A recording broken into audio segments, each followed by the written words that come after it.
Inna a'tainakal kautsar fasholli li rabbika wanhar inna syani'aka huwal abtar. Sungguh semua manusia telah mendapat nikmat yang sangat banyak dari Allah, maka laksanakan sholat dan korbankan diri kita, harta kita di jalan Allah Subhanahu wa ta'ala. Maka sungguh miris kita ada orang yang secara terang-terangan dia tinggalkan sholat, gampang dia meninggalkan sholat subuh, padahal Rasulullah telah mengancam dia, siapa yang meninggalkan sholat subuh maka dia akan dimasukkan ke dalam neraka selama 60.000 tahun lamanya.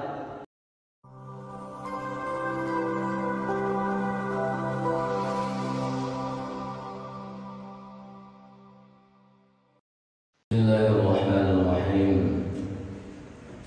Assalamualaikum warahmatullahi wabarakatuh.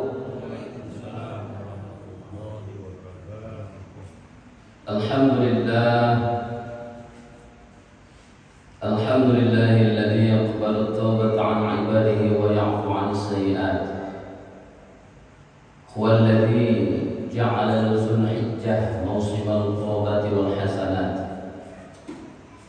Asyhadu an la ilaha illallah wahdahu la syarika lah wa asyhadu anna Muhammadan 'abduhu wa rasuluh wa habibuhu wa khaliluh. Allahumma salli ala sayyidina Muhammad wa ala alihi wa ashabihi wa dhurriyyatihi wa man tabi'ahum bi ihsanin ila yaumin tujzal hasanat was sayyi'at. Bersyukur kita kepada Allah Subhanahu wa ta'ala dan ucapan alhamdulillahi rabbil alamin. Masya Allah, Allah masih izinkan kita, sehatkan tubuh kita, lapangkan waktu kita. Allah masih berikan kita petunjuk, yang dengan petunjuk itulah Allah lembutkan hati kita. Kata Allah dalam Al-Quran, fa'alhamaha fujuraha wa taqwaha. Ada dua jalan, ada fujuroha, pancaran keburukan yang dipancarkan oleh syaitan, wa taqwaha, kemudian ada pancaran kebaikan yang dipancarkan oleh malaikat. Alhamdulillah kita masih Allah berikan karunia wa taqwaha. Maka dengan pancaran kebaikan itu mudah kita untuk mengangkat selimut kita waktu tidur tadi, ya. Melangkahkan kaki kita menuju kamar mandi, mencuci muka, bahkan ada yang mandi, bahkan bangun lebih awal sebelum subuh, bahkan melakukan sholat tahajud, sholat witir, bahkan membaca Al-Quran, dan lebih-lebih berzikir, ya, beristighfar sebelum subuh, sebelum masuk waktu subuh, waktu fajar, ya. Maka masya Allah, wabil ashari hum yastaghfirun, kata Allah. Adapun ciri-ciri penduduk surga itu mampu juga mereka beristighfar di waktu-waktu sahur, ya. Maka bersyukur kita masih Allah berikan pancaran ketakwaan sehingga kita mampu masjid ini, lembut hati kita untuk dapat menunaikan kewajiban agung kepada Allah Subhanahu wa ta'ala, melaksanakan sholat subuh. Ayah bunda yang dimuliakan Allah Subhanahu wa ta'ala, terlebih-lebih pada subuh ini duduk bersama kita orang-orang tua yang kita muliakan, yang kita tinggikan selanting, kita dahulukan selangkah. Ada Bapak Ketua kita, Pak Haji Padrilu, Ketua Masjid, begitu juga pengurus yang lain, kemudian orang-orang tua kami yang tak bisa disebut satu persatu. Insya Allah kita semua yang hadir di subuh ini semuanya dimuliakan Allah Subhanahu wa Ta'ala. Amin. Ayah bunda yang dimuliakan Allah Subhanahu wa Ta'ala, ini sebetulnya seperti yang dikatakan moderator tadi ya. Ini nggak datang Ustadznya, Ustadz Habib dari Munte. Maka Masya Allah, baru tadi saya dikasih tahu. Jadi tidak ada materi khusus yang kita siapkan, akan tetapi Masya Allah, ayah bunda yang dimuliakan Allah Subhanahu wa Ta'ala, tak terasa memang kita sekarang ini sudah berada di tanggal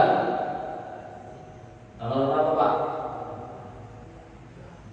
Yang Hijriah, tanggal 2 Zulhijjah ya. Tanggal 3 ya, tanggal. Nah, kita boleh berpuasa nanti sampai di tanggal 9 ya. Ayah bunda yang dimuliakan Allah Subhanahu wa Ta'ala, maka kalau kita lihat ya, kita perhatikan di dunia ini ada namanya cahaya ya. Kalau di dalam Al-Quran itu katanya disebut dengan nurun. Nurun itu artinya cahaya. Bebas, terserah cahaya apa saja. Cahaya lampu kita namanya cahaya, nurun ya. Apalagi senter kita punya cahaya, itu namanya nurun ya. Kemudian apa lagi? Setiap cahaya itu namanya nurun. Akan tetapi nanti derivasi katanya akan berubah ya, ketika mengatakan cahaya itu sangat terang ya. Lampu Honda kita juga cahaya, lampu mobil kita juga cahaya.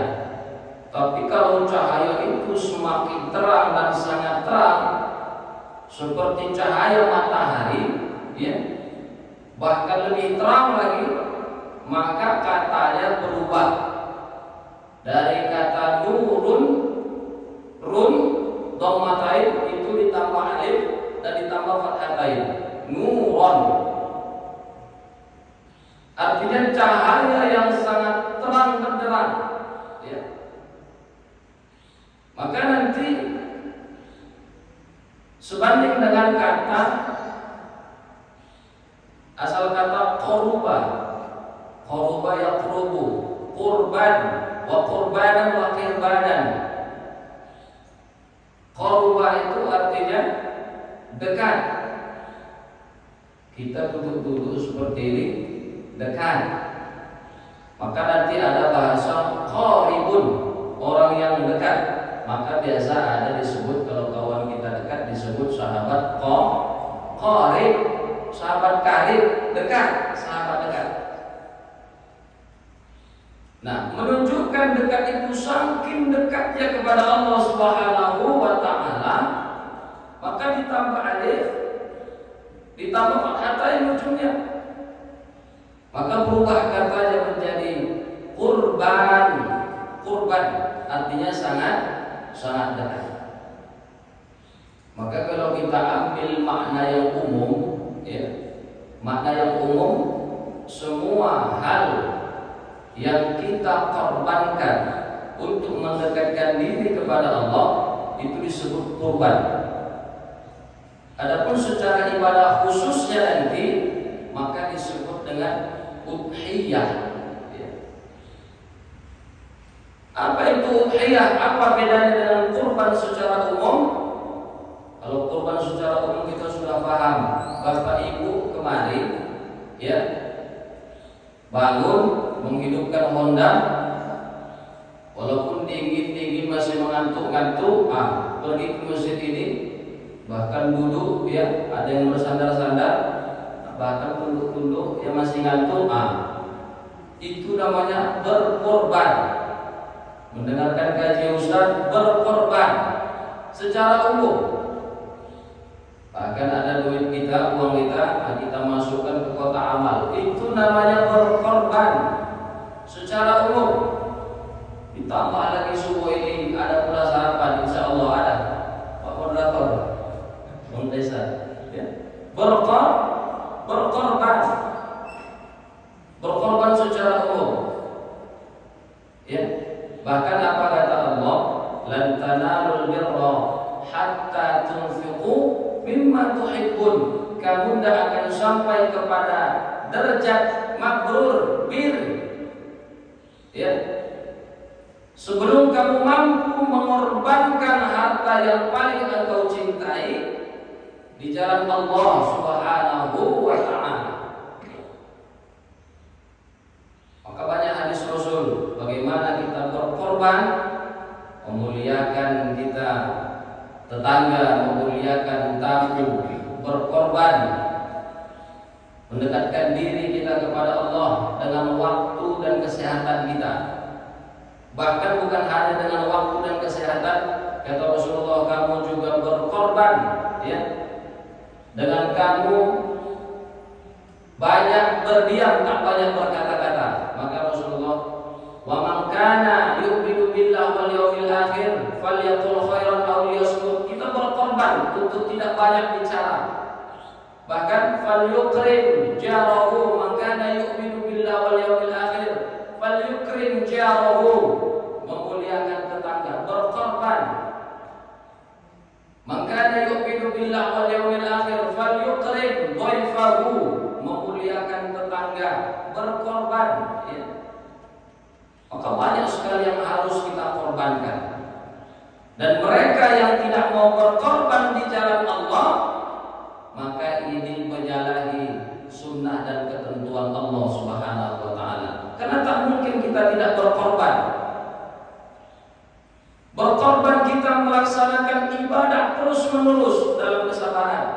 Berkorban kita untuk tidak melakukan maksiat terus menerus, bersabar dalam menolak kemaksiatan. Ini berkorban secara umum, ya. Akan tetapi ada berkorban secara khusus, seolah-olah seperti kado spesial yang kita berikan.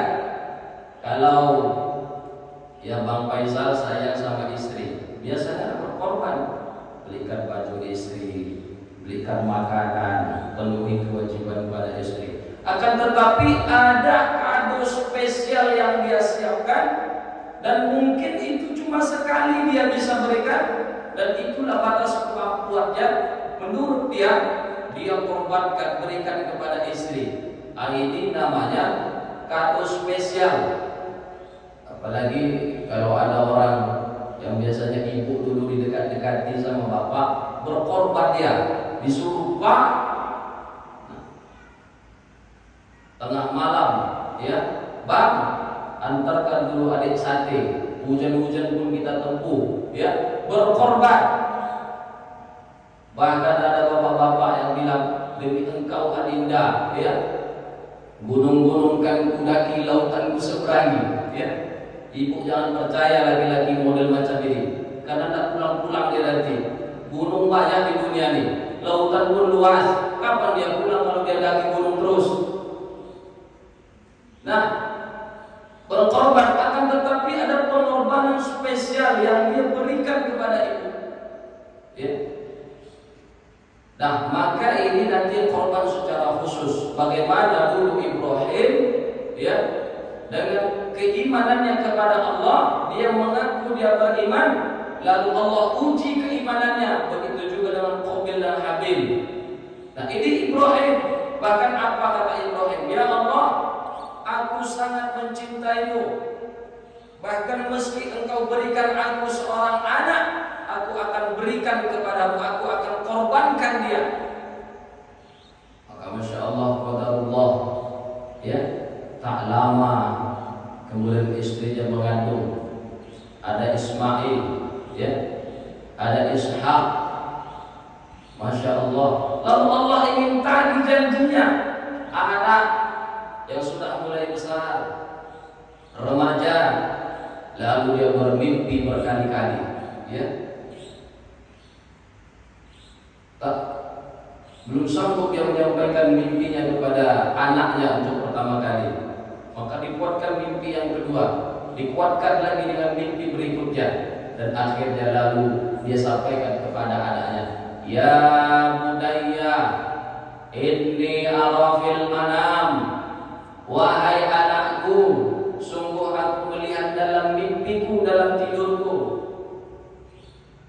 anni adbahuka, bahwa aku menyembelihmu, fanzur madza tara, coba aku ingin tahu bagaimana pendapatmu wahai anakku. Masya Allah, kalau punya anak yang soleh apa dia katakan, ya abati if'al ma tu'mar, wahai ayahku, if'al, lakukanlah ma tu'mar, yang diperintahkan oleh Allah Subhanahu wa ta'ala kepadamu. Maka Masya Allah, dia asah pedang pemotong ketika Ibrahim dan Ismail menuju tempat tempat eksekusi, maka datanglah setan. Siapa yang dia goda? Bukan Ibrahim, bukan Ismail, tapi siapa? Istrinya, ya, Siti Sarah dan Siti Hajar. Apa dia katakan? Wahai istri Ibrahim, lihat suamimu itu, dia ingin membunuh anakmu, sungguh dia tidak sayang kepada anakmu. Dia digoda oleh setan, akan tetapi dengan keimanan yang ada. Apa kata istri Ibrahim? Pergi engkau setan. Maka dia lempar pakai batu. Itulah yang disebut dengan Jumratul Ula, pelemparan yang pertama. Kemudian tak sanggup dia istrinya, dia goda daripada anaknya Ismail. Lihat wahai Ismail, sungguh ayahmu adalah orang yang kejam, ayahmu adalah orang yang tak punya rasa kasih sayang, dia ingin membunuhmu. Maka dengan keimanan Ismail, pergi engkau setan, maka dia lempar, maka disebut lemparan yang kedua. Kemudian ada setan itu tak mampu, dia menggoda Ismail, lalu dia pergi berbisik kepada Ibrahim.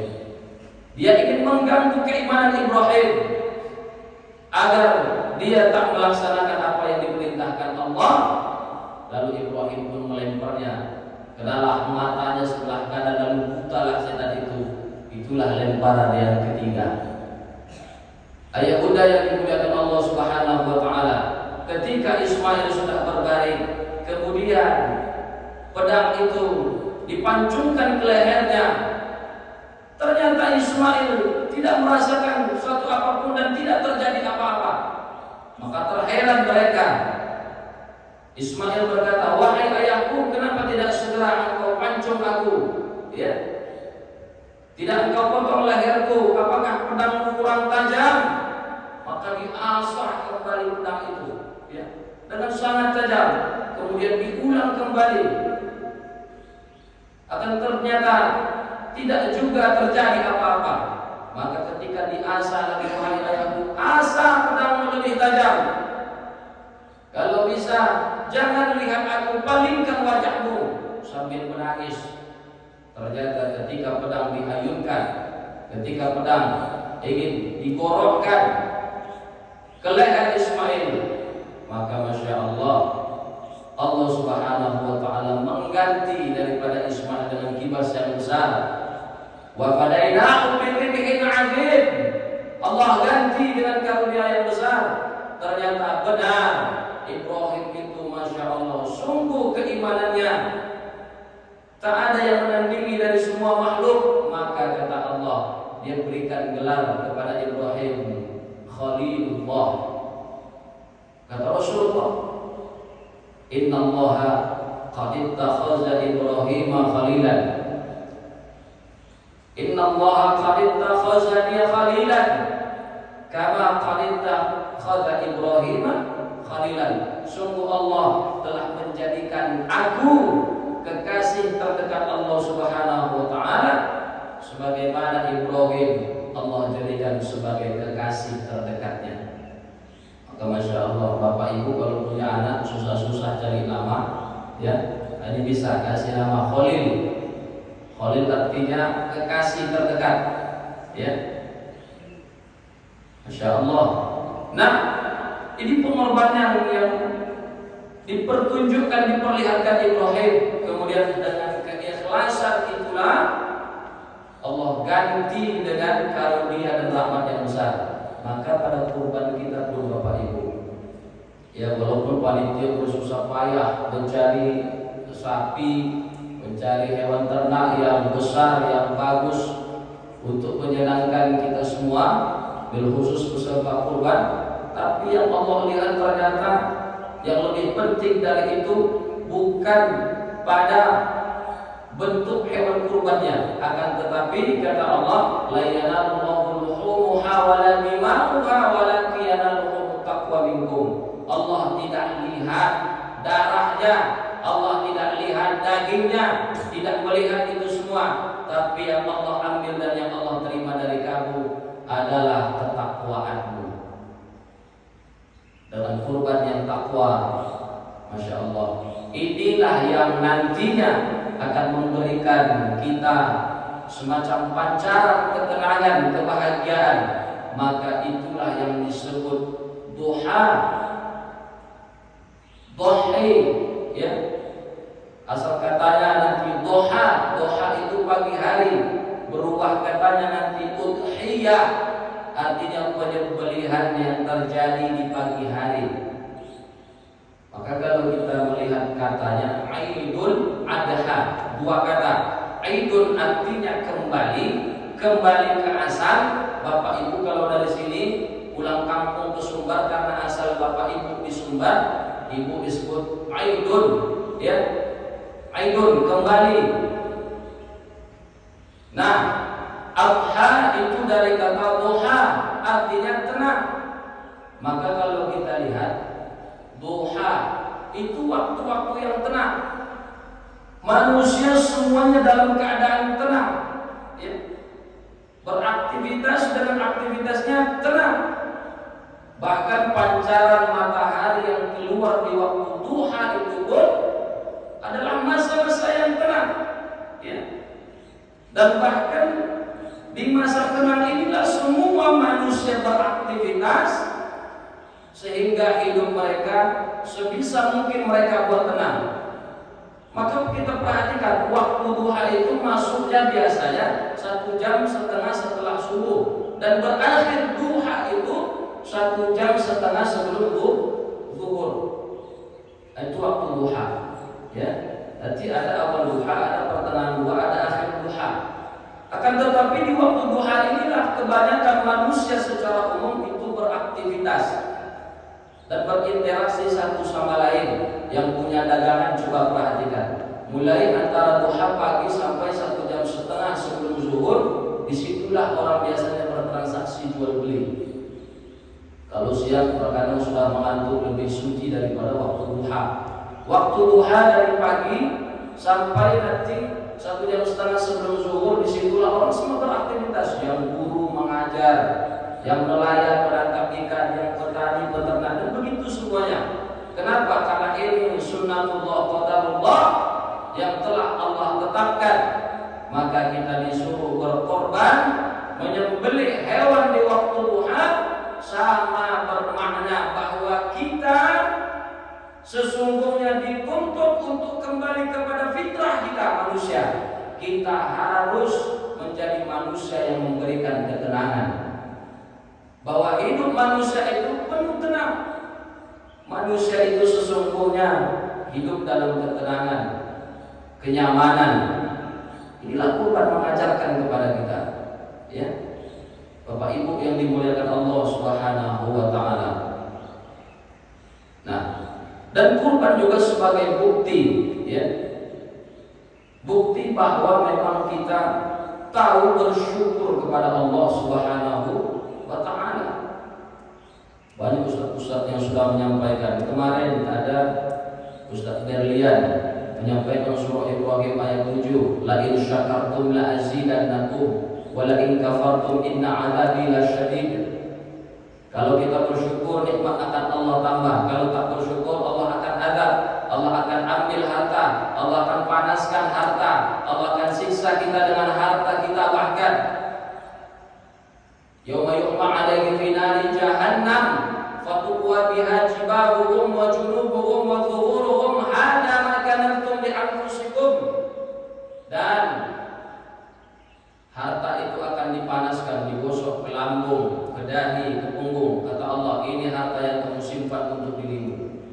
Bahkan kurban menunjukkan mujahadah kita, Bapak Ibu. Ya. Berkurban demi agama. Baik berkurban secara umum untuk infak sedekah pembangunan masjid kita ini.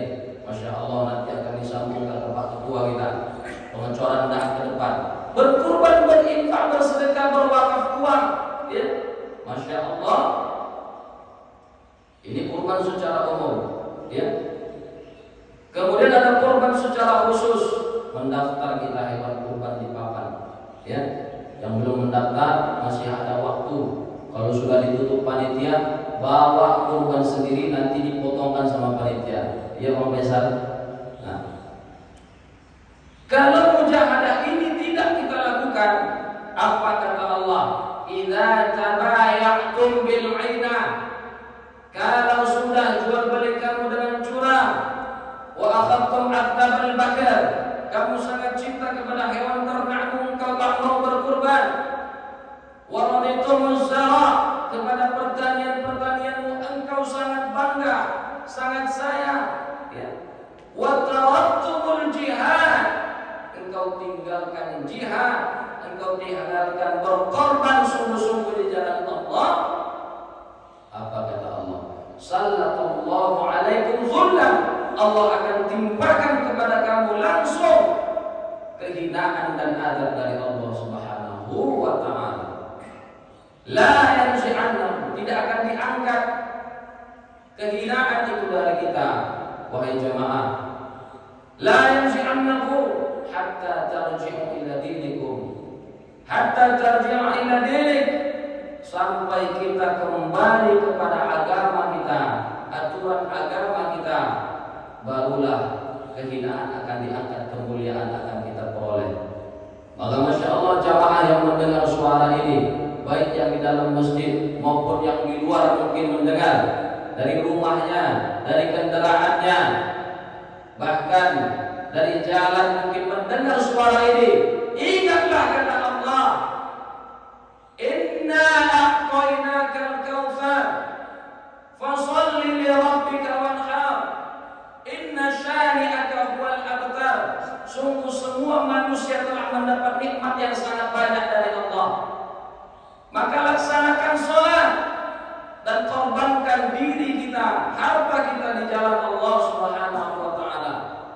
Maka sungguh miris kita ada orang yang secara terang-terangan dia tinggalkan sholat, gampang dia meninggalkan sholat subuh, padahal Rasulullah telah mengancam dia, siapa yang meninggalkan sholat subuh maka dia akan dimasukkan ke dalam neraka selama 60.000 tahun lamanya. Siapa yang meninggalkan sholat zuhur, maka Masya Allah, seolah dia memiliki dosa seperti membunuh satu umat seluruh dunia. Satu dunia dia bunuh, begitu dosanya. Membunuh satu orang saja kita tak sanggup. Ya. Siapa yang meninggalkan sholat asar, kata Rasulullah, seperti dia meruntuhkan seruntuh-runtuhnya agama ini. Dia runtuhkan itu Ka'bah. Siapa yang meninggalkan sholat maghrib, maka Rasulullah katakan dosanya seolah-olah dia berzina dengan saudara kandungnya sendiri, bahkan ibu kandungnya. Kalau perempuan dengan suami, dengan ayahnya, ya. Masya Allah. Dan siapa yang meninggalkan sholat Isya, ya, dia tinggalkan sholat ini dengan sengaja, dan dia tahu bahwa sholat merupakan kewajiban agung yang harus dilaksanakan. Dia tinggalkan sholat Isya. Apa kata Rasulullah? Allah tidak akan pernah memperhatikan hidupnya. Allah akan telantarkan dia di dunia. Maukah kita hidup seperti ini? Maka wahai saudaraku kaum muslimin, kalau kita saat ini masih diberikan Allah nikmat kehidupan, mau sampai kapan taubat akan kita tunda? Di samping sholat, bukan hanya cukup dengan sholat, Allah juga suruh kita berkorban. Maka masya Allah, kalau bukan kita yang memperjuangkan agama ini, berkorban demi agama, siapa lagi kira-kiranya yang akan berkorban? Kapan lagi akan kita mau berkorban? Benar-benar mendekatkan diri kepada Allah. Di samping zikir yang kita lakukan, ibadah buku agung itu namanya sholat. Kalau ibadah hati terbaik itu namanya zikir. Ibadah harta terbaik itu namanya udhiyah, kurban secara khusus. Zikir juga perlu kita lakukan. Kenali ilmu-ilmu zikir. Terakhir sebelum ditutup, ayat Buddha yang dimuliakan Allah Subhanahu wa taala. Kalau kita berzikir, ya, ada beberapa kaifiat yang harus kita ikuti. Kita langkah-langkahnya kita laksanakan dengan sempurna. Maka kalau zikir itu didahului dengan tawassul. Habis zikir, habis sholat subuh, kita zikir seperti biasa. Kemudian ada zikir khusus. Buat zikir khusus kita masing-masing, kita punya zikir khusus. Ya, lihat kalau ada orang yang pernah masuk thariqah, itu zikirnya sehari ada yang 1000, ada yang 5000, ada yang 10.000. Ya, terserah. Lihat sunnah-sunnah Rasulullah, zikir istighfar 100 kali.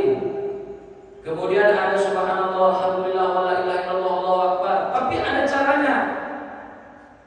Kalau kita mau zikir mengkhususkan, ya, contoh baca tasbih subhanallah subhanallah 2000 kali sebelum tidur.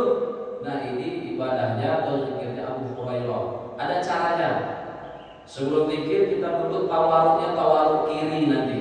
Kalau kita sholat tawaruk kanan, ini dibalik tawaruk kiri.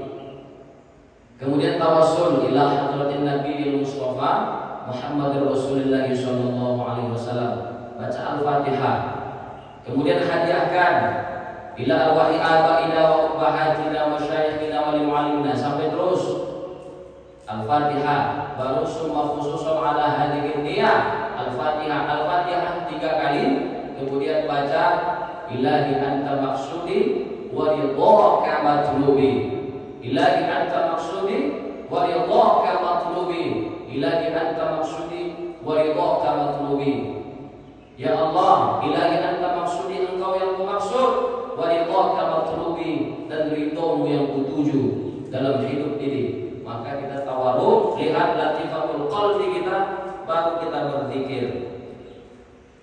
Berzikir, lidah kita tongkakkan ke langit-langit atas. Jangan keluar satu kata pun, karena yang berbicara adalah hati. Maka ketika la ilaha illallah itu dari bawah, ya, tempat zikir itu ada banyak.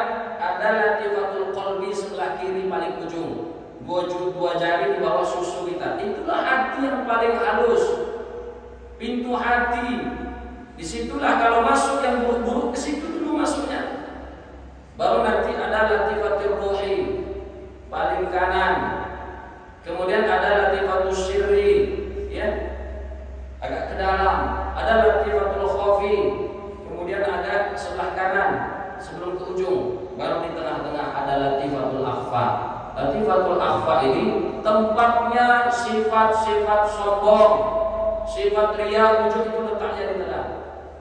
Baru nanti ada latifatul nafsun natiqah, itu di kepala. Ini tempatnya, ya, kalau sudah masuk kemari, orang akan gampang suuzon, berpikiran buruk, hasad. Itu letaknya di sini, Pak. Bukan kata orang hasad dan gitu di hati, itu bukan. Letaknya di sini. Latifatul nafsun natiqah. Kemudian kalau sudah seluruh tubuh dikuasai setan, kullu jasad kita bersihkan, maka ada namanya latifatul kullu jasad. Barulah kita berzikir dengan lafaz la ilaha illallah. Dari bawah latifatul akhfa naik ke latifatul nafsun natiqah, kemudian dinafikan, kemudian diisbatkan ke latifatul qalbi Allah. Jadi isi hati kita ini Allah, Allah, Allah, semuanya Allah. Hanya Allah saja yang kita besarkan. Maka zikir itu dari kalimatul akhfad. La ilaha nafsun natiqah illallah. Dinafikan, nafi isbat. Allah kita tetapkan, Allah saja yang ada di hati kita. Maka zikir itu seolah-olah seperti lam terbalik. La ilaha illallah. Lam alif yang terbalik. Ya, ini Pak. Jadi bukan asal kita goyang-goyang kepala kita, ya. Apalagi ada yang diikutkannya bentuk bentuk tulisan. Jadi goyang-goyang dia goyang-goyang. Nah, semua ada kaifiat tata caranya. La ilaha illallah, la ilaha illallah, la ilaha illallah. Masya Allah. Inilah yang diajarkan guru-guru kita. Yang kemudian sanadnya sampai kepada Syekh Bahauddin An-Naqsyabandi, Syekh Abdul Qadir Al-Jilani, sampai nanti sanadnya bersambung kepada Abu Bakar As-Siddiq. Nah, demikian Bapak Ibu, waktu yang singkat tak dapat menjelaskan seluruh apa yang harus kita lakukan. Namun paling tidak kita jadikan setiap subuh merupakan subuh peningkatan iman dan ketakwaan kita kepada Allah Subhanahu wa taala. Bil khusus Bapak Ibu yang dirahmati Allah Subhanahu wa taala, subuh Rabu ini memang ada tausiah subuh. Masya Allah, kata Rasulullah, la antahu wa ta'allama baban minal kitab minal ilm umila bihi awlam yu'mal bih. Orang yang menuntut ilmu satu bab mampu diamalkan atau belum diamalkan, tapi dengan catatan dia ajarkan kepada orang lain ilmu yang dia dapatkan. Khairul laka min an tusalli al-faraqatin, maka lebih baik baginya daripada sholat 1000 rakaat sholat sunnah. Maka insya Allah majelis ilmu ini bukan majelis yang sia-sia. Kita berdoa kepada Rasulullah agar setiap yang kita sampaikan jauh daripada hal-hal yang kesia-siaan. Amin ya rabbal alamin. Kita tutup dengan lafaz hamdalah, alhamdulillahirabbil alamin, dan doa kafaratul majlis. Subhanallahumma wa bihamdika asyhadu an la ilaha illa anta astaghfiruka wa atubu ilaik. Hadanallahu wa iyyakum ajma'in. Assalamualaikum